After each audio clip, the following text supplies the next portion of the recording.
भारत ने आजादी के 75 साल पूरे कर लिए हैं। आजादी का अमृत महोत्सव की पूरे देश में धूम देखने को मिली। अब जबकि देश अमृत काल में प्रवेश कर चुका है, पीएम मोदी ने भी लाल किले की प्राचीर से कहा कि आजादी का अमृत महोत्सव अब अमृत काल की दिशा में बढ़ चुका है। इस अमृत काल में हमें आने वाले 25 साल में एक पल भी भूलना नहीं है। 130 करोड़ देशवासियों की टीम इंडिया एक टीम के रूप में आगे बढ़ के सारे सपनों को साकार करेगी। पीएम ने देशवासियों का आह्वान किया है तो जाहिर है आने वाले वर्षों में कई इतिहास बनेंगे जिसका हम सब साक्षी होंगे। इनमें सबसे पहला नाम है लोकतंत्र का मंदिर यानी संसद भवन में प्रवेश। नए संसद भवन का काम तेजी से चल रहा है और उम्मीद है कि संसद का शीतकालीन सत्र नए संसद भवन में ही हो। दरअसल ऐसी उम्मीद इसलिए भी लगाई जा रही है क्योंकि हाल ही में संपन्न हुए मॉनसून सत्र का समापन हो गया है और माना जा रहा है कि मॉनसून सत्र संसदीय इतिहास में पुराने संसद भवन में संपन्न आखिरी सत्र के रूप में दर्ज हो जाएगा।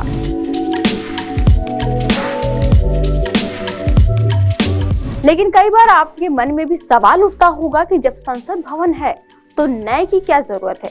तो आइए जानते हैं क्यों बनाया जा रहा है नया संसद भवन और इसकी खासियत।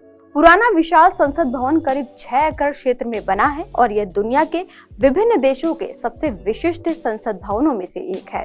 144 मजबूत स्तंभों पर टिका वर्तमान संसद भवन करीब 95 साल पहले अंग्रेजों ने बनवाया था। अगर पुराने संसद भवन की स्थापना के बारे में बात करें तो संसद भवन की आधारशिला 12 फरवरी 1921 को तब के महामहिम द ड्यूक ऑफ कनॉट ने रखी थी। इस भवन के निर्माण में 6 वर्ष लगे और इसका उद्घाटन भारत के तत्कालीन गवर्नर जनरल लॉर्ड इरविन ने 18 जनवरी 1927 को किया।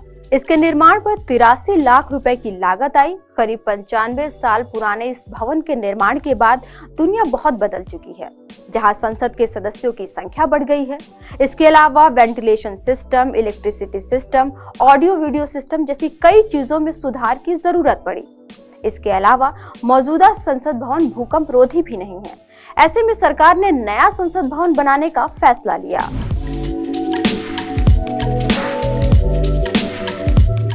अब अगर संसद में सांसदों के बैठने की व्यवस्था की बात करें तो अभी लोकसभा में 590 सदस्यों की बैठने की क्षमता है, जबकि नई लोकसभा में 888 सीटें होंगी।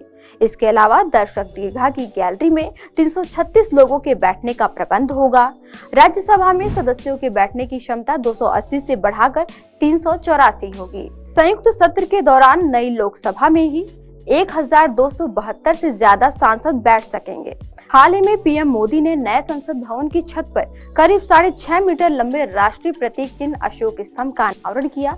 इस दौरान अधिकारियों के मुताबिक नए संसद भवन का निर्माण कार्य तय समय के अनुसार चल रहा है और सिविल वर्क लगभग पूरा हो चुका है। अब तक 62% काम पूरा हो चुका है और इस वर्ष 30 अक्टूबर तक संपूर्ण काम पूरा होने और दोनों सदनों को सौंपे जाने की संभावना है। यानी साफ है कि काम इसी रफ्तार से सुचारू रूप से चला तो संसद का आगामी शीतकालीन सत्र नए संसद भवन में होने की उम्मीद है। दरअसल केंद्र सरकार ने 900 से 1200 सांसदों के बैठने की क्षमता वाली संसद भवन की नई इमारत के निर्माण कार्य को 2022 तक पूरा करने का लक्ष्य रखा है।